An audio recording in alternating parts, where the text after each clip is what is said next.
2025년 1월 19일 새벽에 윤석열 피의자가 제 구속 영장이 발부됐습니다. 그런데 이 구속을 막아보려고 그냥 보기에는 그 보수의 세계, 그 보수라기보다 이제 여당 쪽이라고 해야 되겠죠. 정부 여당 쪽에 붙어 있는 세계는 총동원된 것 같다. 그래서 대통령 구속영장은 말이 안 된다. 이렇게 뭐 조중동도 그렇고 대단했죠.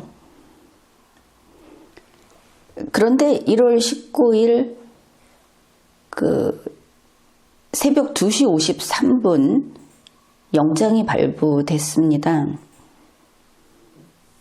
그렇게 하면서 그 순간 영장을 발부한 서부지방법원을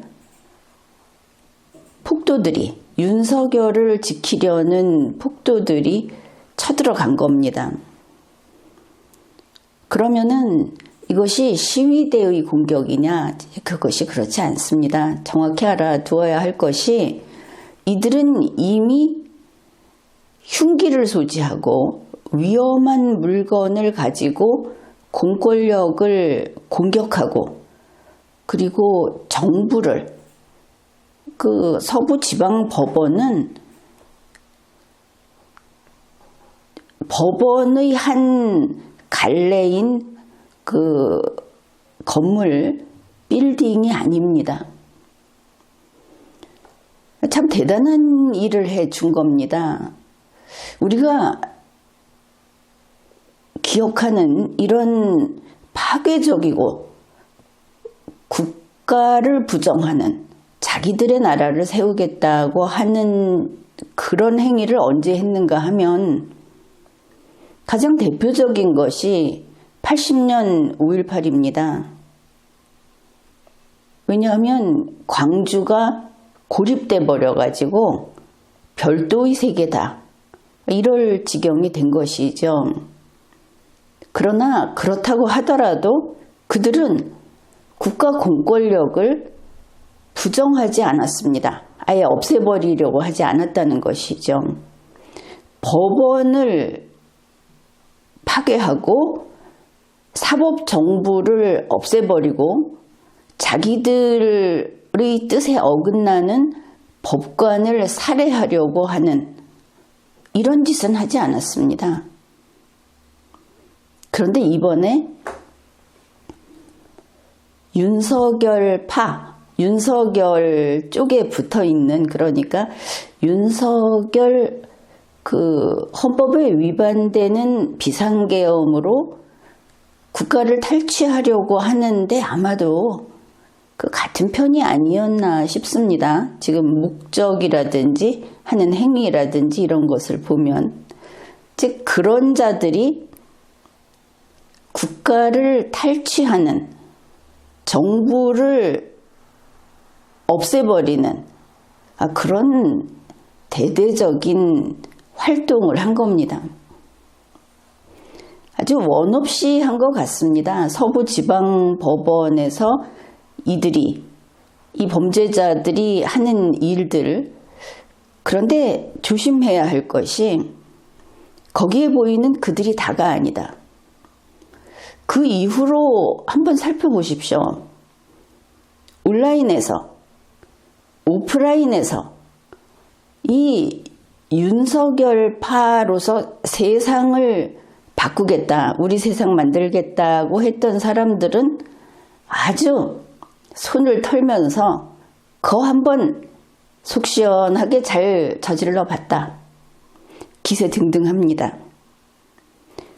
현재 온라인을 살펴보게 되면 미국의 이제 취임한 트럼프 대통령이 윤석열을 구하기 위해서 달려온다고 들떠 있습니다. 가짜뉴스 정도는 문제도 아니죠.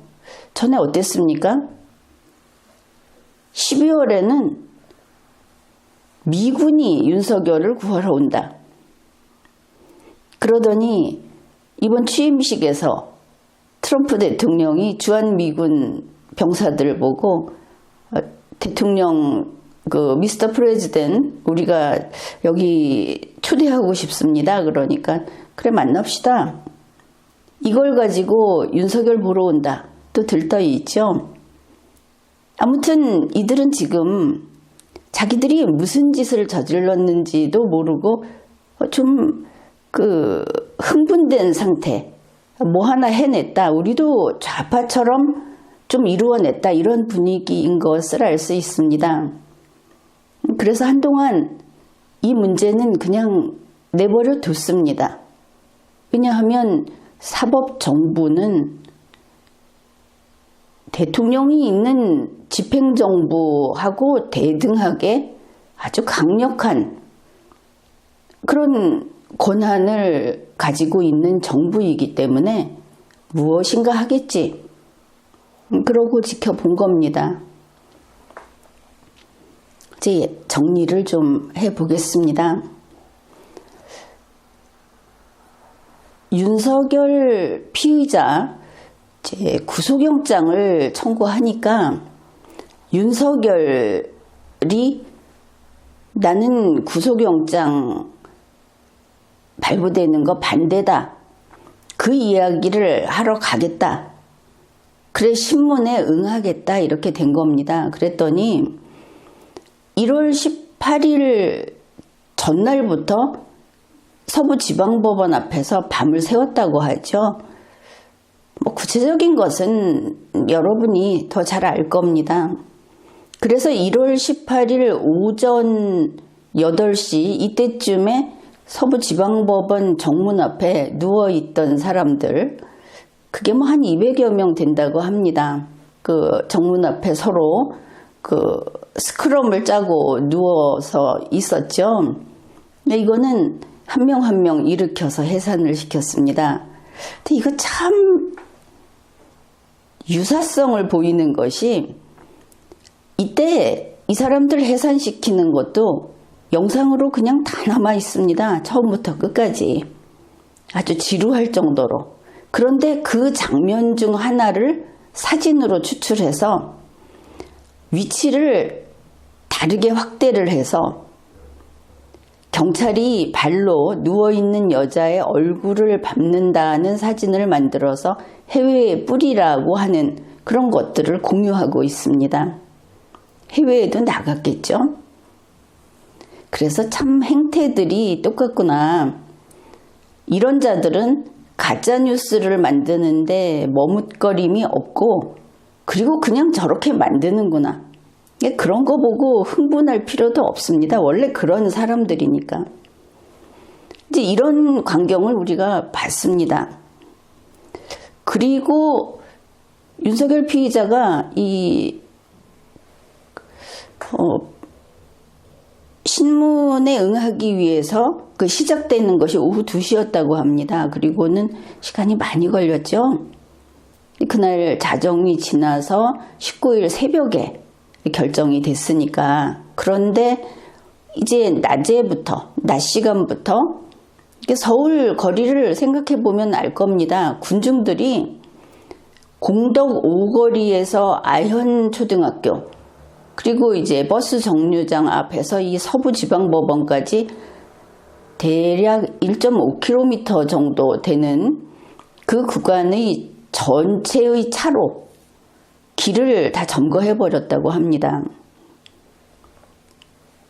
나중에 보니까 김소연 변호사라고 윤석열 변호인단에 대한 소식을 적극적으로 알리는 그런 홍보맨이 있는데 그 사람 말에 의하면 한 10만 명 모였다 이렇게 말을 했습니다. 근데 이 과정에서 처음 뉴스 나온 것이 17명이 서부지방법원의 담을 넘어서 난입했다. 다시 말해서 정부에 쳐들어간 겁니다. 그게 나중에는 22명까지 늘어났다고 확인을 했습니다. 더 많은 폭력 행위와 기가 막힌 뉴스들이 많이 있었는데 대략 1월 18일 낮에 밤이 그러니까 어두워지기 전에 대략 이런 일들이 있었다. 그렇게 보면 되겠습니다. 그리고 1월 19일 이제 새벽이죠. 2시 53분에 공수처가 영장을 수령했고 이 소식이 언론으로 보도된 것이 새벽 2시 59분입니다. 바로 이때 폭도 수백 명이 경찰대를 공격합니다. 경찰이 두들겨 맞고 물건을 경찰 얼굴을 향해서 집어던지고 하는 거 영상에서 봤을 겁니다. 그리고 새벽 3시 07분부터 저마다 흉기를 챙겨들고 이제 파괴 행위를 하기 시작합니다. 나중 뉴스를 보니까 방화도, 다중이 서로 손을 모아서 방화도 저지르고 있었다. 이제 앞으로 점점 더 많이 나올 겁니다. 이런 흉기를 들고 파괴 행위를 하면서 법원 내부로 쳐들어간 것이죠. 그래서 법원에 현재 파손되고 한 그 피해액만 한 6억 7억 원 정도 된다고 하죠. 그것은 그저 돈으로 환산할 수 있는 것일 테고 앞으로 아마 그 피해 상황은 피해 내역은 더 늘어날 겁니다.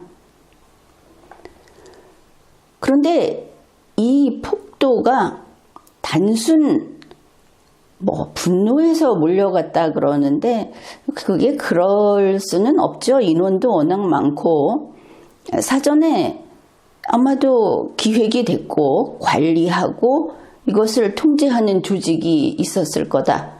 이 정도 되면 충분히 짐작할 수 있습니다. 그런데 이들의 그 범죄 행위 중에 특히 극악한 것은 이런 군중이 사람을 살해하겠다고 그것을 서로 내용을 공유해가면서 사람을 색출하고 공격했다는 것이죠. 공수처 같은 경우에는 지금 공격당한 거에 대해서 별 말도 하지 않고 있지만 나중에 처벌은 제대로 해야 하겠죠. 공수처에 있는 공무원들은 지금 이 시위대들은 마치 버러지 취급을 합니다. 죽여도 된다. 그 공수처에서 복귀 중에 오동훈이 저기 있다. 오동훈 끌어내 죽여버리자고 하면서 공수처 차량을 습격하고 파손하고 또 거기 있는 공무원들을 위협해서 실제 부상자가 발생하고 이랬습니다. 그런데 이게 그 당시 상황만 보면 저 사람들이 달려들어서 오동훈이 있다고 생각하고 폭력을 행사했구나 이렇게 생각할 수 있는데 SNS를 조금만 돌아다녀 보면 구글 검색을 조금만 해보면 이게 그게 아니다. 계획적이다 하는 걸 알 수 있습니다. 여러분이 하고 있는 X, 옛날 트위터, 그리고 페이스북, 유튜브에 보면 동영상도 많죠. 또 블로그도 있고 거기에 보면 오동훈을 비롯해서 공수처의 수사관들 전원 이 서부지법에 출석했던 사진을 거기에 그런 내용이 있습니다. 하다 보니 사진이 그냥 정면 사진이 다 나왔기 때문에 이것을 밖에 내보낼 때는 가려서 내보내달라는 주의사항이 붙어 있습니다. 그것까지 같이 해가지고 이자들의 얼굴을 다 가지고 있어야 한다고 하면서 아주 큰 사진을 여러분이 앞으로 뉴스를 본다든지 하면 얼굴 가린 사진이 나올 거다 이런 말까지 넣어가면서 이 수사관 전원의 사진을 이 활동을 하는 사람들끼리 서로 올려놓고 링크를 걸어서 또 올려놓고 결국 어떻게 처단할지 그 대상들, 목표물들을 이렇게 온라인에 걸어 놓은 겁니다. 실제로 공수처 차량을 습격했던 상황이 어땠는가 하면 이거 뉴스에 보도된 건데 차가 달려가고 있는데 그 차를 그 집단이 와서 막아선 다음에 유리창을 깨고 타이어에 구멍을 내면서 그 차를 붙들고 다중이 흔들어대기 시작했답니다.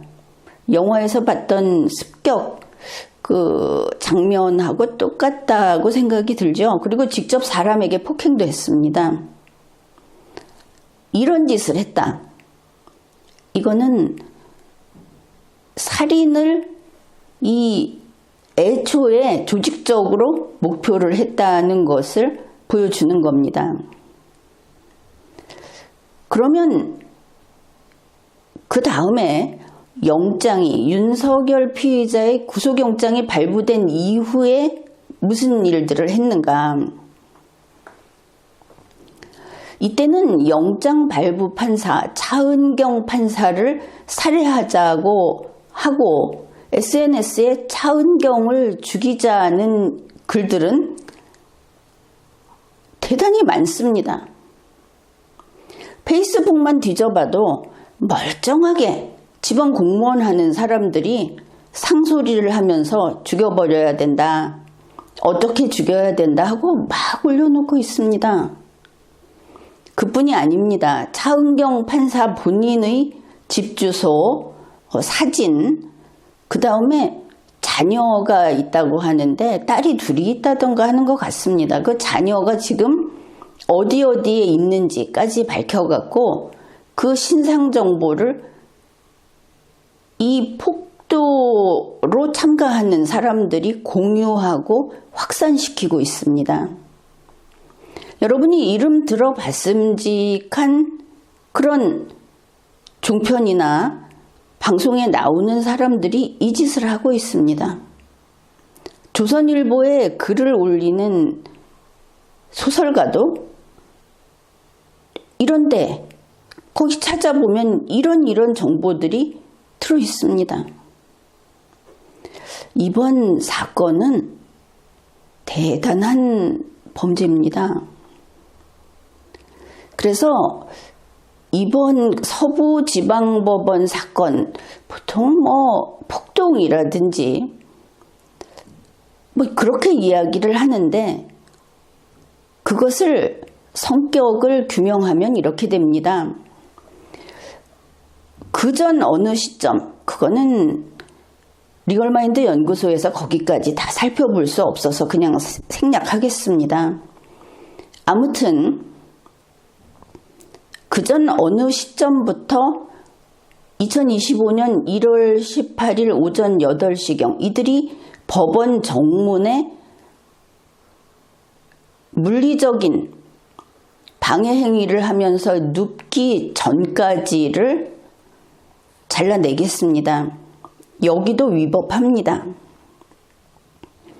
그 다음에 오전 8시경부터 1월 19일 새벽 2시 59분까지를 소유죄, 소유 혐의로 분류를 하겠습니다.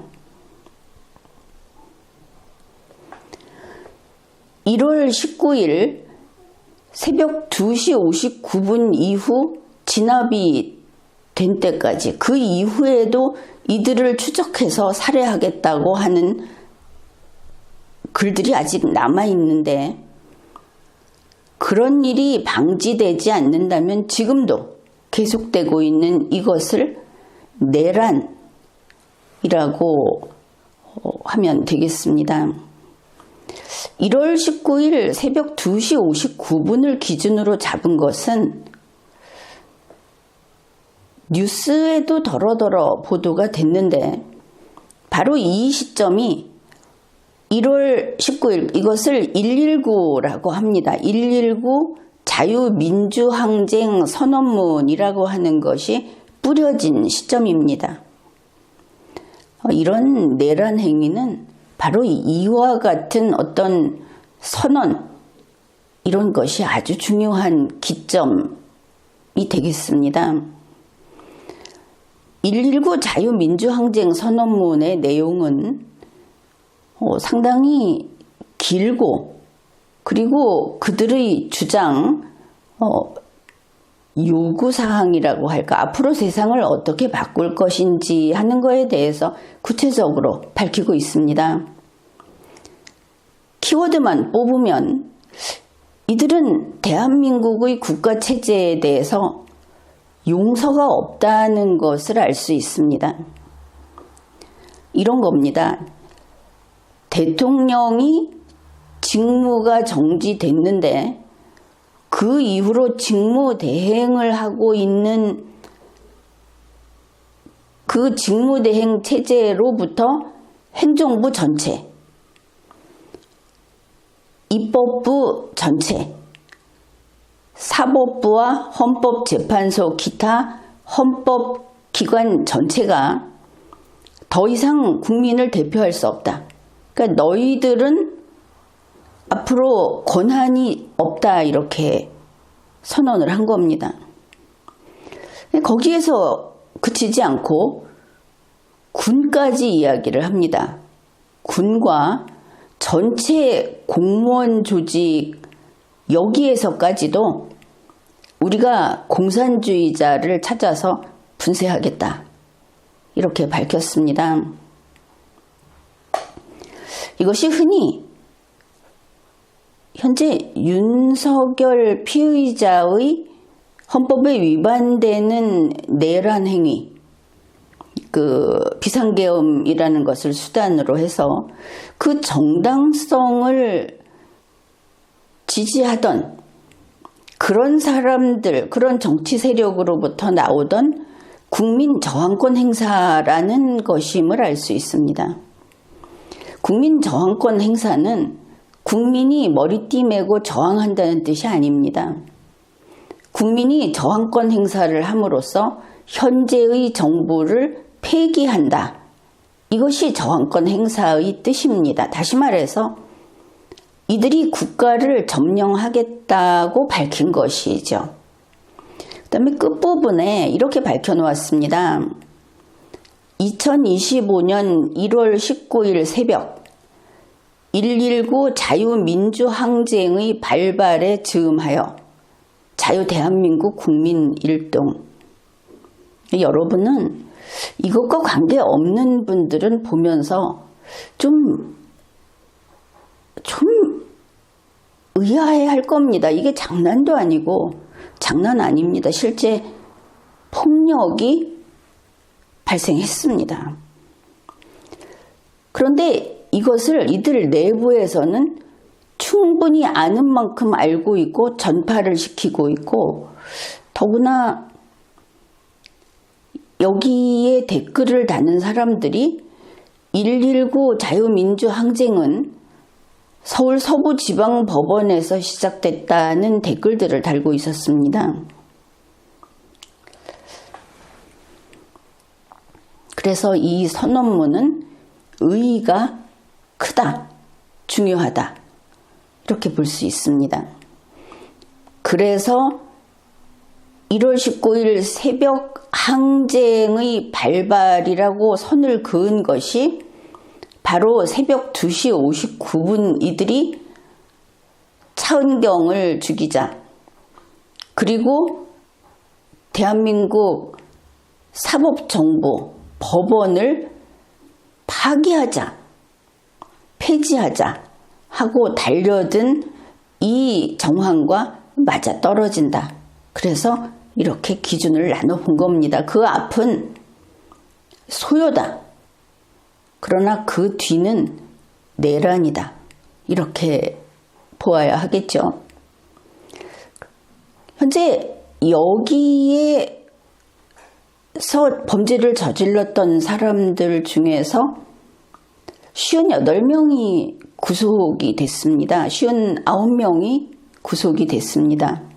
근데 그거는 아직 멀었습니다. 그건 아무것도 아니고,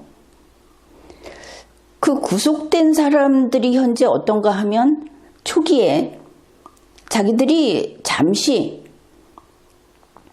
대기하고 있다든지 하는 장면을 휴대폰으로 영상으로 송출을 하고 애국자라고 서로 추켜 세우고 그러고 있는 것은 뉴스에서 봤을 겁니다. 이 사람들은 자기들 뒤가 든든하다고 서로들 안심하고 위로하고 또 돈을 걷어서 뒷바라지를 해주겠다고 약속들을 하고 이러고 있습니다. 그러면 누구를 믿는가?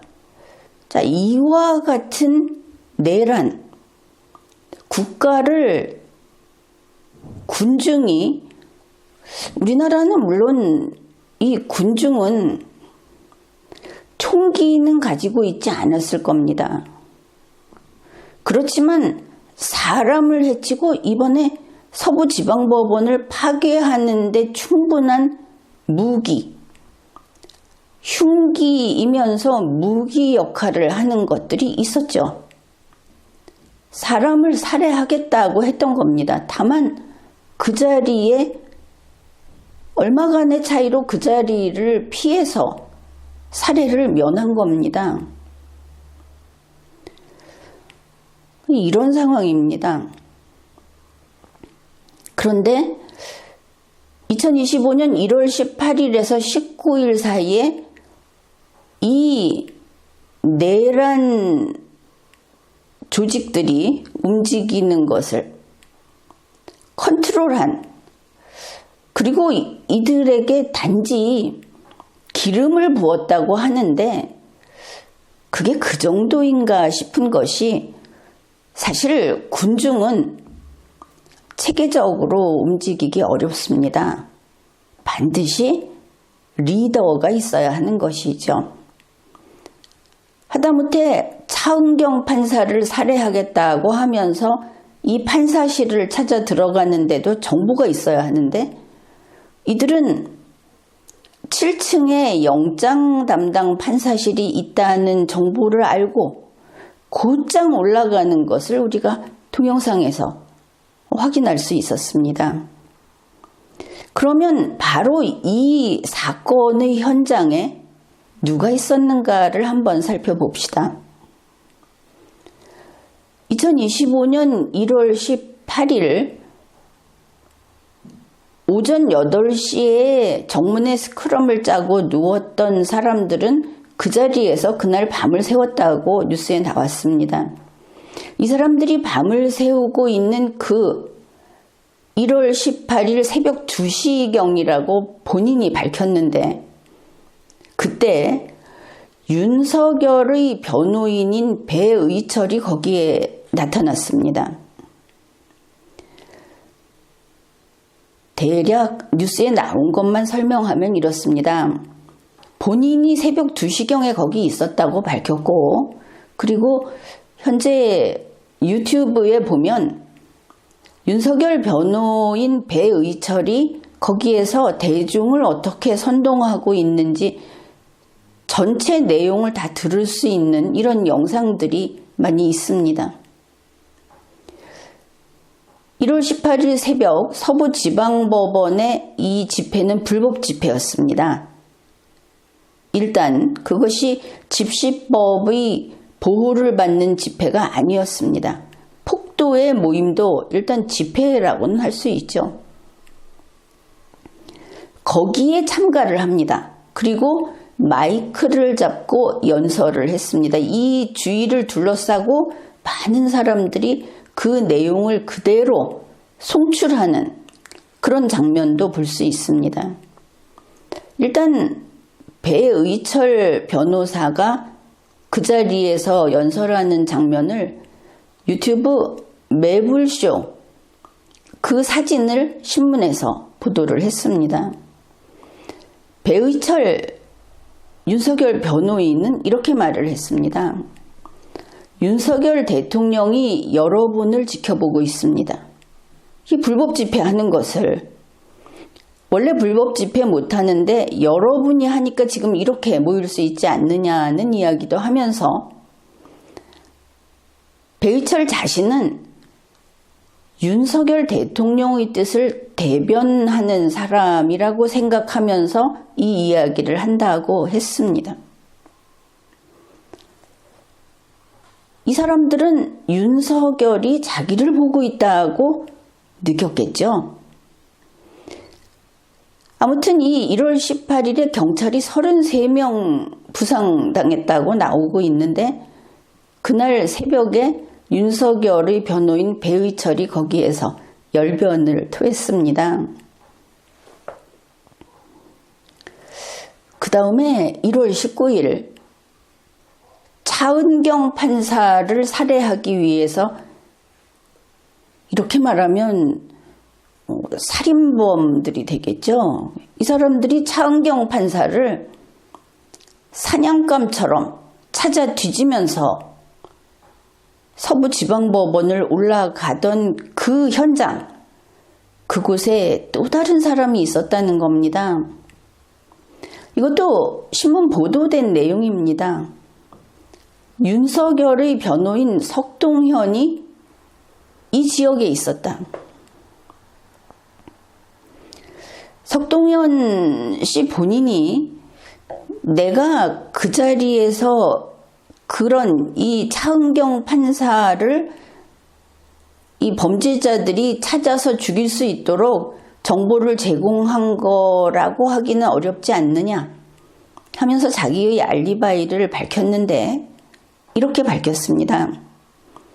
이 영장실질심사를 하던 이곳에서 저녁 9시에 서초동 사무실로 갔다. 그러면 이 마포 서부지방법원이 있는 이 마포에서 서초동으로 밤 9시에 갔으면 퇴근이죠. 거기 갔다가 밤 11시에 다시 이곳으로 돌아옵니다. 돌아와가지고 거기에서 나는 이 사람이 만났다는 사람들을 폭도들이라고 하겠습니다. 왜냐하면 1월 19일 새벽까지 여기 있던 사람들이니까 그 일원, 폭도의 일원이라고 해야 하겠죠. 그 사람들 중에서 하필이면 석동현 씨의 고향 어른들을 만나서 이 범죄가 벌어지는 그 근방에서 새벽 2시 50분까지 머물렀다고 했습니다.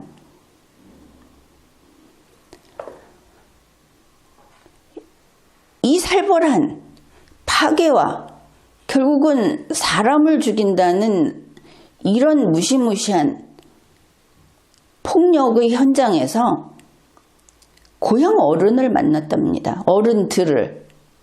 석동현 씨가 지금 나이가 몇인지를 보면 이 사람이 어른들이라고, 고향 어른이라고 할 정도라면 최소한 아버지 연배여야 합니다.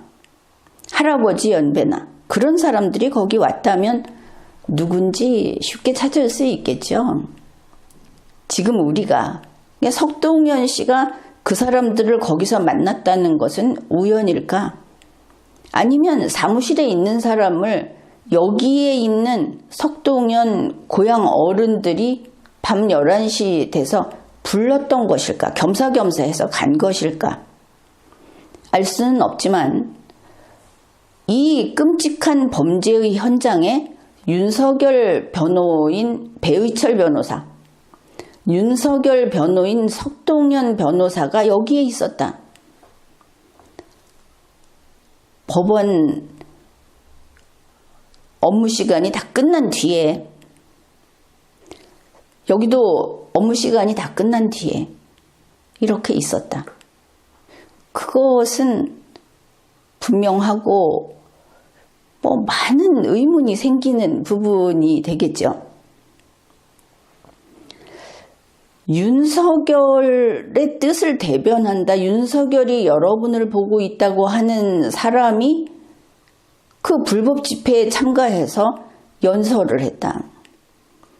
여기 있던 사람들은 얼마나 든든하겠습니까? 비록 직무정지 됐지만 대통령이 자기네들 뒤에 있는데, 대통령 변호사가 이렇게 와서 이야기를 해주는데, 든든했겠죠. 무슨 짓이든 할 수 있었겠죠. 그래, 이런 대단한 파괴 행위가 있고 사람을 죽이려고 했다는 것들이 막 보도된 1월 19일 새벽입니다. 우리가 여기에서 살펴봐야 할 것은 1월 19일 새벽 5시 28분에 윤석열 대통령 비서실장 정진석이 페이스북에 게시물을 올립니다. 그것도 직전의 게시물이 까마득히 옛날 겁니다. 갑자기 올립니다. 시뻘건 바탕에. 거기에 이런 글이 들어 있습니다. 헌정문란 목적의 폭동인지 헌정문란을 멈춰 세우기 위한 비상조치인지 결국 국민이 판단할 거다. 물론 언론에서는 1월 19일 새벽 3시경에 윤석열 구속영장이 발부됐다는 뉴스가 나왔으니까 정진석 비서실장이 이것은 윤석열의 구속영장 발부에 대한 글이라고 보도를 했습니다. 그런데 헌정문란 목적의 폭동이라고 했습니다. 윤석열이 했던 일에 대해서 윤석열의 가신과 같은 정진석은 윤석열이 폭동을 일으켰다고 말하지 않죠. 자, 이 내용을 다시 보면 이것은 서부지방법원을 공격했던 그것을 가리키는 것으로 이해할 수 있다. 무엇이냐 하면 폭동이다. 자, 이게 폭동인 것은 알 수 있습니다. 헌정문란 목적의 폭동인지 아니면 헌정문란을 멈춰 세우기 위한 이 사람이 말하는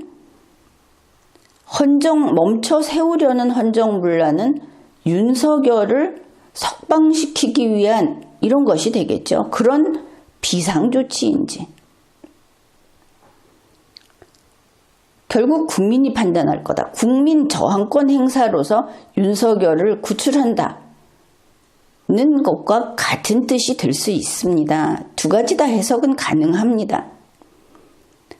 그런데 이것을 왜 서부지방법원 사법정보를 무력화시키려고 한 이 내란을 가리킨 거라고 풀이를 하느냐? 그것은 바로 다음 내용 때문입니다. 1월 19일 오전 11시 16분 김소연 변호사는 잠시 명태균 씨의 변호를 맡으면서 소위 윤석열 부부를 적극 비호하는 사람이고 그리고 윤석열 대통령의 헌법 위반 비상계엄을 정당하고 애국적인 것이라고 수많은 홍보물을 내면서 대중에게 선동이라고 할까 정보를 확산시키고 아주 열심히 하고 있는 사람입니다. 이 사람이 정진석 비서실장이 그렇게 오랜만에 올린 게시물을 바로 링크로 겁니다. 빨간 바탕화면을 갖다 놓고 이런 글을 썼습니다. 서부지방법원에 10만여 명 시민이 모여서 공수처를 규탄했다. 경찰이 평화 시위를 하는 시민을 자극하고 폭력 진압을 했다는 고발이 이어지고 있다. 경찰은 이런 것을 중지해야 된다는 내용을 써놨습니다. 그렇다면 정진석의 게시물은 서부지방법원의 내란을 그게 정당하다고 올린 것으로 그렇게 풀이가 가능합니다. 그런가 하면 같은 1월 19일 국민의힘 소속 원내대표 권성동이 국민의힘 정당 회의에서 아주 흡사한 이야기를 했습니다.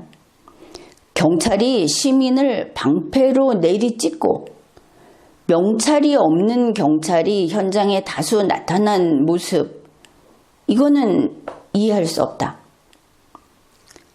마치 이 내란이라는 범죄 행위, 이들이 이 폭도의 그 폭력 책임을 경찰에게 묻는 태도를 보여줍니다.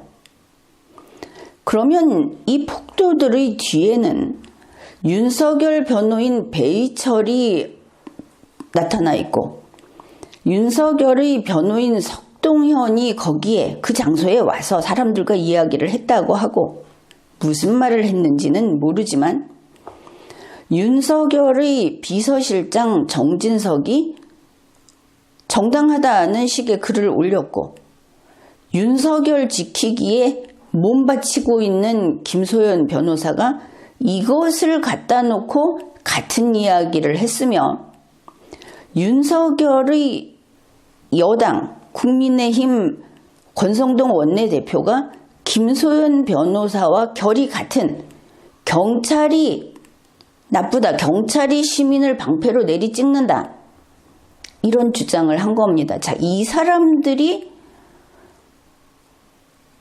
이 내란 집단들을 다 비호하고 있죠. 특히 배희철, 윤석열 변호인 배희철은 윤석열 대통령이 여러분을 지켜보고 있다. 이 사람이 거기서 한 연설 내용은 제법 깁니다. 그리고 지금 소개한 것보다 더 군중을 격발시킬 수 있는 내용들이 가득 차 있습니다.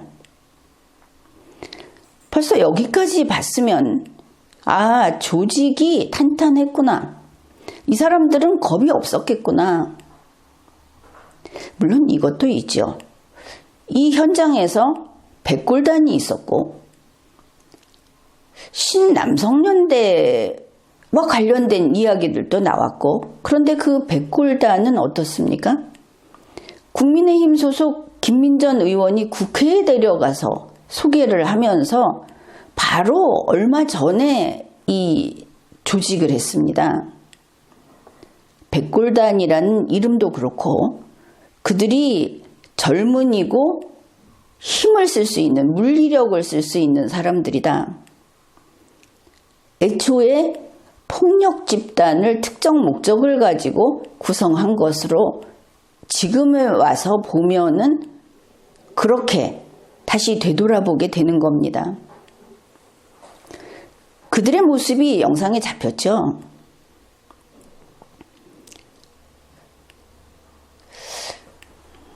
그런데 이것뿐만이 아니고 이런 일이 생기고 나서 황교안 씨, 과거에 잠시 대통령 권한대행을 했던 황교안 씨가 이런 글을 계속 경문, 기억에 겨에다 기억 붙이는 경문, 싸우자, 덤비자, 뭐 이런 글을 많이 올리고 있는데, 이 범죄 사건에 대해서 대통령을 지키려던 청년들 이제 우리가 지키자 하면서 지금 돈을 걷고 있습니다. 자기 자신은 무료 변론을 하겠다고 합니다. 또 초기에 아마도 이 1월 18일 그 낮의 사건인 것 같은데 진격의 변호사들인가 뭐 하여튼 그런 이름을 붙여서 활동을 하면서 우리가 몇 명을 풀어주게 했다. 이런 그 성과도 올려놓고 자랑하고 있습니다. 근데 중요한 것은 황교안 씨가 이들이 대통령을 지키려던 청년들이라는 겁니다. 그래서 그들이 서부지방법원, 대한민국 사법정부를 폐기하고 법관을 살해하고 그렇게 하는 것이 대통령을 지키려는 행위였다고 말을 하는 것이죠. 황교안 씨는 아마도 상당히 이것을 보면 이 폭도들에게는 의지할 만한 사람이 아니었는가, 그렇게도 보입니다. 물론 당연히 여기에는 전광훈 자유통일당 상임고문이 그의 발언이라든지 그의 어떤 지시 같은 뭐 이런 것들이 많이 나와 있죠. 전광훈 씨는 자유통일당 상임고문이면서 역시 사랑제일교회의 목사죠. 그리고 여러 개의 유튜브를 교회 차원에서 운영을 하면서 사람들에게 계속 그 지시와 또 교육을 시키고, 달리 말하면 세뇌시키고 이런 활동들을 해온 인물입니다. 그런데 이 차은경 판사를 살해하자고 하면서 서부지방법원에 난입한 이 내란범들 가운데 사랑제일교회의 전도사가 2명이 있었다라는 게 보도가 나왔습니다. 현재 보면 2025년 1월 23일 현재 59명 구속됐다. 그런데 윤석열 파라고 해야겠죠? 열혈 그쪽 김소연 변호사가 10만 명이 모였다고 하고, 뉴스에는 서부지방법원에 쳐들어간 폭도가 수백이다 이렇게 하니까 앞으로 훨씬 더 구속될 것을 알 수 있습니다. 얼마 전에 방송에서 이야기를 했습니다. 어디나 이렇게 권력관계죠. 끝이 뾰족한 삼각형 피라미드 모양으로 인간들은 자기 위치를 잡게 돼 있다. 근데 현재 구속이 돼 있든지 수사를 받고 있든지 하는 사람들은 대부분 하층민이다.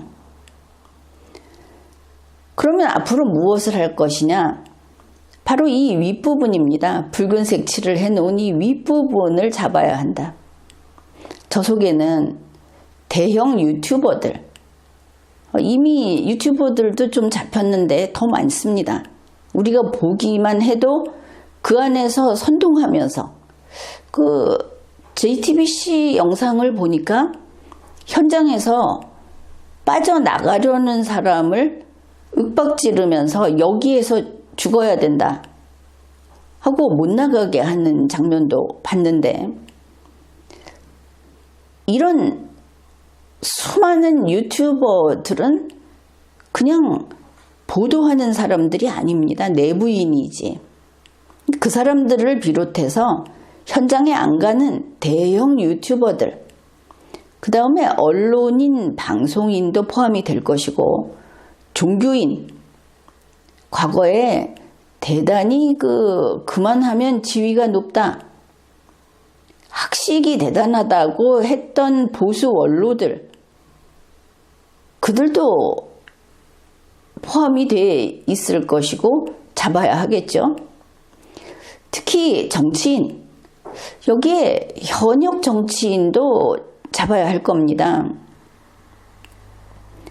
국회의원이 살인을 저지르거나 국회의원이 간첩이었다, 이러면 그 사람이 국회의원입니까? 아니면 범죄자입니까? 당연히 범죄자이겠죠. 국회의원이라도 잡아서 처벌해야 하겠죠. 그런데 국회의원이 내란을 저질렀다, 당연히 잡아야 하는 겁니다. 그것이 정치행위가 아닌 것이죠. 이것과 흡사한 것은, 지금 이거는 서부지방법원의 폭력을, 살인 목적을 가진 내란범들 이야기를 하는 것인데, 이것과 관련돼 있던 국회의원들은 내란범으로서 처벌해야 한다는 겁니다. 이것과 흡사한 것은 다른 이야기를 하려고 했습니다. 현재 국회에서 윤석열 피의자의 그 헌법 위반 비상계엄 선포, 그 내란 반란 행위에 대해서 국회에서 국정조사도 하고 있고, 또 그전엔 현안 질문도 하고 그랬죠. 거기에서 보면은 국민의힘 소속 국회의원들은 사실대로 증언하려는 증인들을 입을 다물게 위협을 하고, 또 사실관계에 대해서 자신들이 마치 윤석열 피의자의 변호인처럼 변론을 하는 것을 볼 수 있습니다. 국민의힘 의원들은 한결같이 그러죠. 그 회의의 진행을 방해하고 악을 쓰고 위원장의 그 회의 진행에 따르지 않고 하는 그 원시적인 행태를 보여주고 있고, 그런데 그것을 참 충성스럽다고 볼 대중들은 바로 이 내란범들밖에 없다는 겁니다. 앞으로 내란범들의 운명이 어떻게 될지를 생각한다면 자신들의 행위가 현명하지 않다는 것을 깨닫겠죠. 왜 이들이 이런 행위를 하느냐? 왕년에 검사였던 자들이 많기 때문입니다. 그래서 나도 변호사인데, 변호사 자격이 있는데 이런 생각을 할지 모르겠는데, 그게 그렇지 않습니다. 국회에서 국회의원으로서 그 회의의 위원으로, 이때는 위원입니다. 위원으로 참석을 하는 그 왕년의 검사는 더 이상 검사가 아닙니다. 수사권이 없습니다. 그렇다고 해서 윤석열을 위해 변론할 수 있는 변호인도 아닙니다. 그냥 민간인, 국민의 뜻에 따르는 국회의원에 불과합니다. 이걸 잊으면 안 되는 것이죠. 윤석열이 대통령이었으니까 그 사람을 위해 변론을 하면 나 잘한다고 해주겠지가 아니고 범죄자가 되는 겁니다. 이거 분명히 범죄를 구성합니다. 똑바로 알아둬야 할 겁니다. 자, 이 사람들을 잡아야 되고 현재 이 사람들은 구속됐거나 조사를 받고 있다. 현재 구속된 사람들의 그 아우성 소리가, 황교안 씨는 자기들이 변호를 해주겠다고 하지만 몇 안 되죠. 그리고 변호사는 무료 변론 계속 못합니다.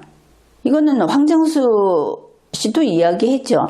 그래서 황장수도 이 변호사를 위해서 돈 좀 보내달라고 하는 겁니다. 변호사들은 개인 사업자입니다.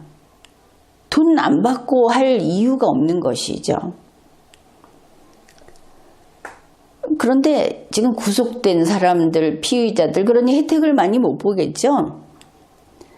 뉴스를 보니까 이 사람들이 자기들이 국민 저항권으로 이번에 내란을 저질렀다고 주장한다는 참으로 기가 막힌 그런, 자기가 투사다, 이런 주장을 한다는 뉴스가 나오고 있습니다.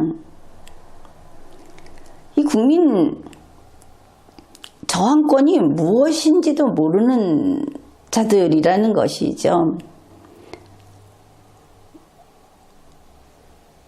이 사람들이 들은 국민 저항권은 전광훈의 국민 저항권, 황교안의 국민 저항권, 민경욱의 국민 저항권, 아니면 이영훈 교수의 국민 저항권 같은 걸 들었을 것 같은데, 이것은 우리는 내란을 했습니다라는 자백입니다.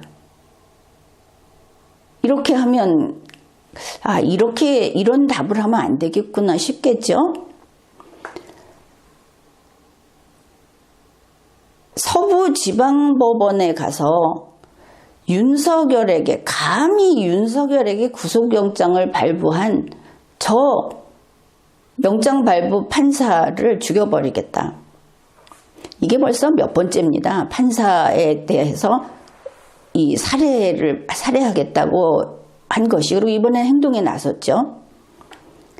자, 이 내란이 어떤 것인지 한번 봅시다.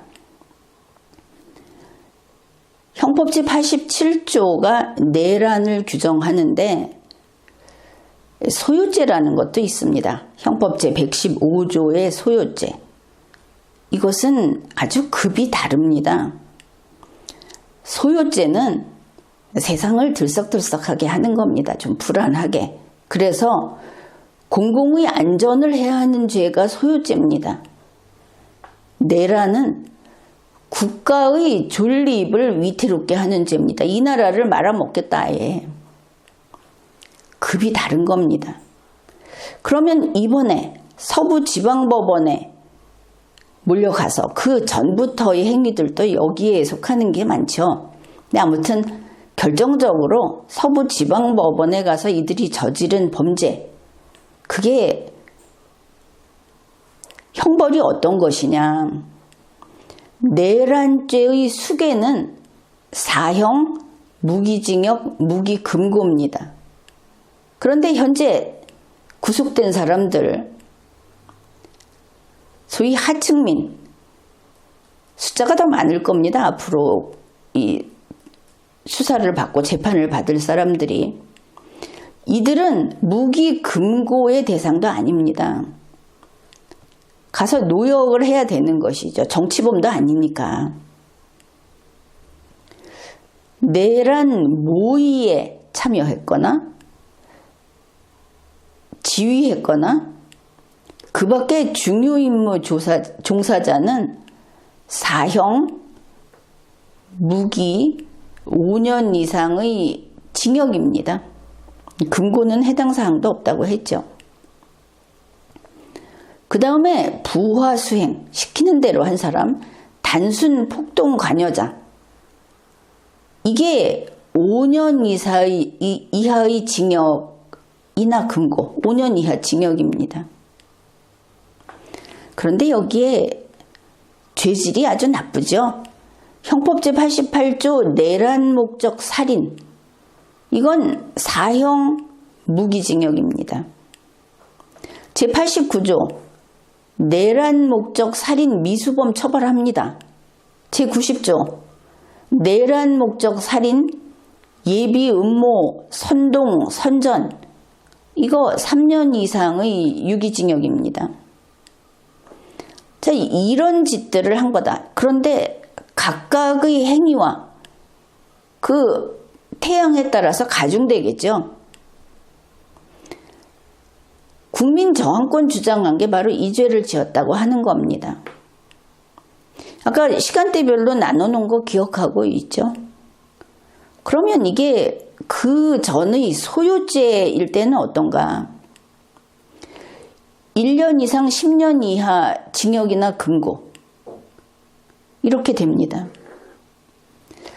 그러면 백골단, 신남성연대 말고도 이번에 이 무슨 조직 만들어서 윤석열을 지키자 하면서 행동에 나갔던 집단들 많다고 하지 않습니까? 형법 제114조 범죄단체 등의 조직. 그런데 뭡니까? 내란죄, 내란 목적 살인을 목적으로 한 범죄단체죠. 그럼 이쪽하고 형이 똑같습니다. 그 다음에 마침 그 분신을 했다는 이야기가 있고, 그것을 가지고 분신한 사람에게 김건희 여사가 감사를 표시해야 된다, 뭐 경의를 표시해야 된다, 보수들은 고마워해야 한다, 그 사람의 유지를 받들어서 이 투쟁을, 이 내란을 성공시켜야 된다고 했다면 거기에서 바로 떠올릴 수 있는 것이 형법 제252조입니다. 촉탁 승낙에 의한 살인 등이라는 범죄입니다. 제2항을 보면 사람을 교사하거나 방조하여 자살하게 한 자, 이게 1년 이상 10년 이하 징역입니다. 이 죄는 위계에 의했을 때 가중처벌 조항이 있고 미수범도 처벌하고 예비 음모의 경우에도 10년 이하의 징역입니다. 지금 10만 명이 모였다고 김소연 변호사가 이야기를 하는 이 사람들 중에 서부지방법원을 그냥 세워놓고 다 부셔버릴 정도의 짓을 했다. 거기 지방법원 공무원들이 25명인가가 옥상까지 쫓겨 올라가서 숨어 있었답니다. 1시간 이상. 엄청난 일을 한 겁니다. 이런 죄를 저질렀다. 앞으로 다 잡아야 하겠죠. 지금 59명 그게 아니라 수백 명이라고 하지 않습니까? 저 안방에 앉아있던 사람들까지 다 잡아야 됩니다. SNS에서 이거 박수치고 같이 선전선동한 사람들. 그러니 이번에 이 혁명인가를 했다는 이거는 집회가 아니고 시위도 아닙니다. 언론 보도하듯이 위법한 시위라는 게 아니고 그냥 범죄입니다. 그래 이 사람들이 서부지방법원 앞에 100m 앞에 있었느냐 밖에 있었느냐 논할 필요도 없는 것이죠. 그런데 저항권을 주장하는 이 사람들에게 변호사들이 일러주었는지 또 이런 그 쓰잘데없는 지도부, 막대한 지도부, 돈만 대주고 뭐 이랬는지 하여튼 그런 사람들이 이야기를 해주었는지 묵비권 이야기가 나옵니다. 이들이 묵비권 행사를 한다. 윤석열이 묵비권 행사를 하니까 이 내란범들도 묵비권 행사를 한다. 이런 뉴스가 나오고 있습니다. 묵비권이라고 하는 것은 형사소송법 제244조의 3에서 진술거부권 고지라고 규정하고 있는 그것입니다.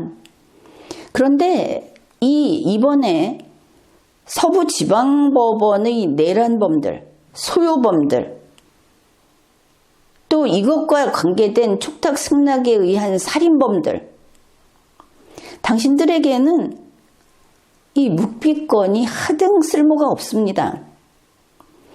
왜냐하면 범행 동영상이 수두룩하게 있는 겁니다. 여러분들은 현행범이고 유죄가 확정된 범죄자들입니다. 그러니 무슨 김소연 변호사나 국민의힘 측에서 왕년에 검사였던 사람들이 왜 무죄 추정해주지 않느냐, 무슨 남태령 트랙터 시위하던 사람들하고 다르게 취급하냐, 왜 민노총하고 다르게 취급하냐 그러는데 그 사람들이 언제 정부를 폐지했습니까? 정부를 폐지한다고 하지 않고 정부한테 우리 말 들어달라고 했던 거 아닙니까? 어디 사람을 죽였습니까? 죽이겠다고 했습니까? 그것도 법관을. 당신들은 유죄가 확정된 범죄자들이다. 무죄 추정이 아니고 유죄도 불확실한 게 아니고 그냥 무슨 짓을 했는지 다 보았다. 윤석열 피의자하고 똑같죠. 그래서 이런 겁니다. 여러분이 이 죄와 벌이라는 글자를 알 겁니다.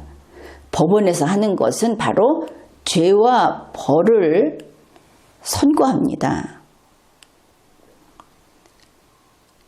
이게 지금 들으면 좀 재미있을지도 모르겠습니다. 당연한 일인데 법관은 먼저 죄를 확정합니다.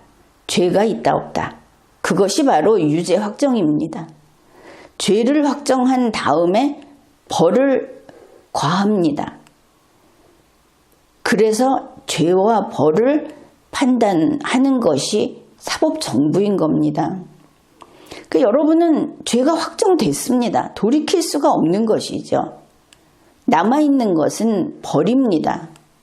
어떤 벌을 줄 것인가? 여기 있지 않습니까? 사형 무기징역, 10년 이상 징역, 5년 이상 징역, 뭐 다 이렇습니다. 그런데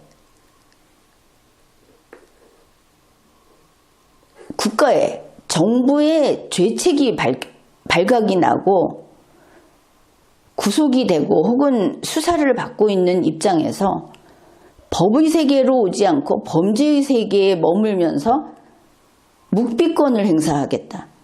우리는 성스러운 성전을, 내란이라는 성전을 한 전사야, 이런 소리를 하고 있다. 그러면 벌을 버는 짓이죠. 일전에 이야기했습니다. 황교안이니 무슨 국민의힘 대변인이 지금 변호해준다고 하는데 그 사람이니 황장수 대표니 하는 데서 변호사 대준다고 하는 거, 그거 받지 마라. 차라리 진실로 반성하고 펑펑 울면서 죽을 죄를 지었다. 인생 한번 망쳤다. 이제부터 새 사람 되겠다고 하고, 그리고 이 상부구조, 자기가 소집 통지 받았을 거 아닙니까? 휴대폰으로. 뭔가 현장에 모여서 했던 일들 싹 정리해서 그거 수사기관에 다 제출해라. 그것만이 사는 길이다. 한번 이야기했습니다. 다시 이야기합니다. 할 수 있는 일은 그거밖에 없다. 여러분은 현행범이어서, 내가 전에 현행범은 준법 국민이 체포할 수 있다고 했더니 윤석열 변호사가 공무집행을 하는 수사관을 시위대 보고 현행범이니까 체포해라 그러는데, 그 현행범이라는 게 성립이 안 됩니다. 시위대를 범죄자 만들려고 하는 것이죠. 이게 따라하는 것도 정도껏 해야지. 정말 이 노인들, 지금까지 노인들한테 충분히 배려를 했는데, 이 내란 집단에 있는 윤석열 옆에 붙어 있는 노인들은 참 정남이가 떨어집니다. 이제 앞으로 기소가 되고 검사가 이제 공소를 하겠죠. 여러분들 이야기하는 거 보면 한심해서, 정말 한심해서 말이 안 나올 때가 있는데, 아니 그 서부지방법원 그 소요 사태와 내란 사태를 구분해서 소요 직전 단계 사람들을 법관이 구속영장을 기각을 했더니 좌파가 저 정신 못 차린 법관이라고 비난을 하는데, 그거 아닙니다. 대낮에, 그리고 상황이 구속 수사를 하지 않아도 될 만한 사람을 내보낸 것이고, 그 다음에 범죄 혐의에 따라서 다르게 대하는 것이죠. 또 이 내란 집단 쪽, 윤석열 쪽 사람들은 왜 우리만 심하게 다루느냐 그러는데, 여러분이 엄청난 죄를 지었기 때문입니다. 법관은 누구를 좋아하지도 싫어하지도 않고 그저 법을 이야기할 뿐인데, 여러분이 왜 나한테만 심하게 하느냐고 느끼는 것이죠. 검사가 기소를 한다는 것은 검찰이 공수처나 경찰보다 잘나서가 아니고, 검찰이 국가의 정의부이기 때문에 그런 겁니다. 우리나라에서는 국가 기소주의를 채택하고 있습니다. 그걸 가지고 공수처 너희는 일도 제대로 못하니까 결국 검찰에 아무것도 한 거 없이 넘겨줬지 않느냐. 공수처가 여태까지 수사한 건 다 버리고 쓸만한 게 없으니까 검찰이 새로 할 거다라는 TV조선 방송은 분명히 이런 시위꾼들, 이런 폭도들에게 잘못된 메시지를 줬다. 이렇게 평가합니다. 그렇게 검사가 기소를 하고 나면 이제 공판 절차에 들어가게 되죠. 여러분이 흔히 형사재판, 앞으로 여러분이 받게 될 재판입니다. 이걸 공판이라고 하는데 형사소송법 제307조를 보면 증거재판주의로 되어 있습니다. 그러면 증거를 인정 안 하고 버티면 되겠지라고 할지 모르는데 다 부질없는 이야기고, 그 다음에 형사소송법 제308조 자유심증주의에 따라서 공판이 진행이 됩니다. 이 두 개의 단어 정도는 알아두십시오. 범죄자 뜻대로 되는 세상이 아니라는 겁니다. 국가가 있다. 정부가 있다. 그리고 법이 있다. 자유심증주의는 이겁니다. 증거의 증명력은 법관의 자유판단에 의한다. 여러분은 구속영장 재판을 담당하는 법관이 왜 윤석열에게 충실하지 않느냐, 왜 여러분 폭도들의 뜻을 따르지 않느냐고 하는데, 윤석열은 법관이 아니고 폭도 여러분은 법관이 아니지 않습니까? 법관이 자유판단으로 하는 겁니다. 그게 법관입니다. 그러면 법관이 재판을 어떻게 하는가? 무슨 요즘에 보니까 어떤 신문 같은 데서, 과거에는 한겨레나 무슨 오마이뉴스 같은 데 나오던 것을 지금은 조선일보 같은 데서 막 올리죠. 엿장수 재판이다, 이런 소리를 하고, 헌법재판소의 그 결정도 그렇다 이러는데, 그게 그런 게 아닙니다. 헌법 제103조 법관은 헌법과 법률에 의하여 그 양심에 따라 독립하여 심판한다. 여러분 생각하고 다르다고 해서 틀렸다고 하지 말라 이겁니다.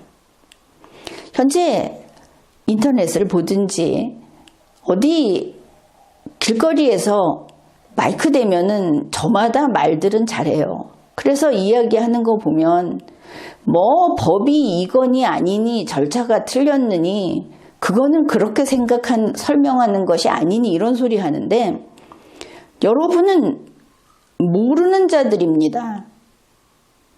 여러분은 입을 다물어야 하는 겁니다. 윤석열 피의자가 무슨 관할이 틀렸느니 수사권이 있느니 없느니 자기의 범죄가 그게 아니니 하고 떠드는데, 범죄자가 무슨 할 말이 있습니까? 그걸 듣고 옮기는 여러분은 어리석은 것이고, 그를 지키기 위해서 이런 더 큰 죄를 지은 여러분은 신세 망친 겁니다. 망조가 든 겁니다. 자, 이야기를 해두겠습니다. 법관은 여러분이 저 판사, 저 여자, 지금 보면 차은경 판사가 뭐 문재인하고 꽉 끌어안고 있는 사진을 갖다 돌리고들 있던데 좀 그러지 마십시오. 법관은 그게 여자건 젊은이건 늙은이건 그냥 법관입니다. 법관은 여러분 친구가 아닙니다.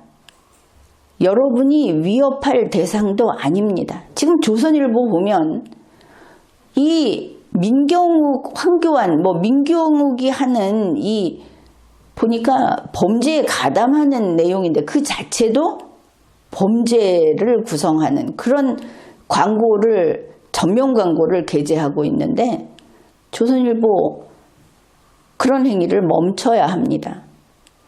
헌법재판소를 위협하고 법관을 위협하는 것이 어떻게 광고가 됩니까? 범죄 행위지. 광고에 대해서 책임을 안 진다는 썰은 20세기 이야기입니다.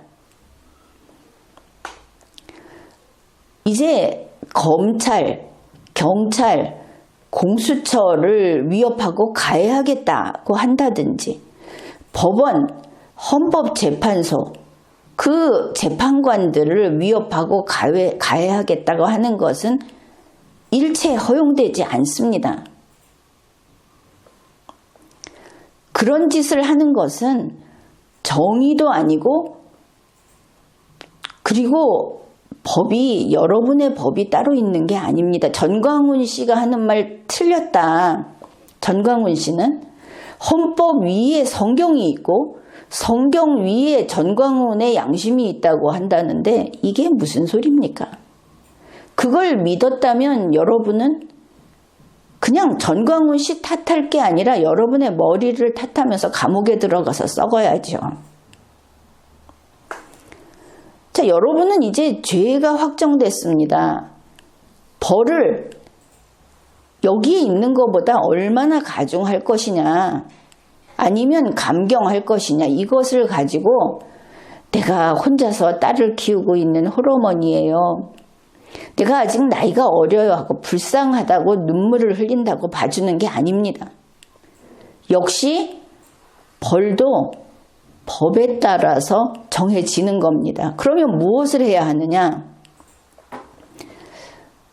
수사관이 뻔히 여러분이 무슨 짓을 했는지 여러분의 협조 없이 증거가 다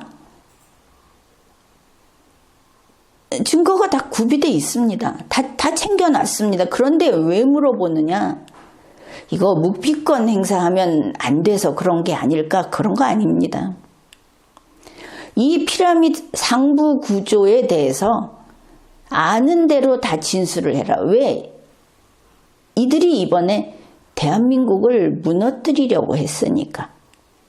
윤석열이 대한민국을 무너뜨리려고 했는데 이어서 1월 19일에 너희 폭도들이 또 이 나라를 무너뜨리려고 했기 때문에 한 명도 남김없이 이런 범죄를 구성하고 설계하고 실천을 하고 여기에 돈을 댔던 크고 작은 기업들, 여기에 돈을 대고 어떤 이익을 얻으려고 했던 자들 남김없이 잡아서 발본색원을 해야 대한민국이 위태롭지 않게 되기 때문에 여러분은 여기 모인 사람들 10만 명은 우리 5,100만이 넘는 국민들 중에는 한 줌 먼지에 불과합니다.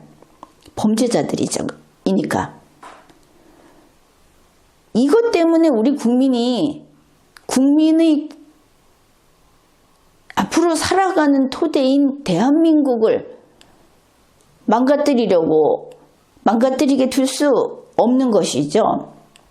그래서 여기에 대해서 어떤 식으로 대화방에서 다음 활동을 지시를 뿌렸는지, 어떤 명령을 받았는지, 어떤 조직에 들어가 있었는지, 실제로 무엇을 했는지 다 진술하라는 겁니다. 그러면 진술하면 내가 손해가 아닐까?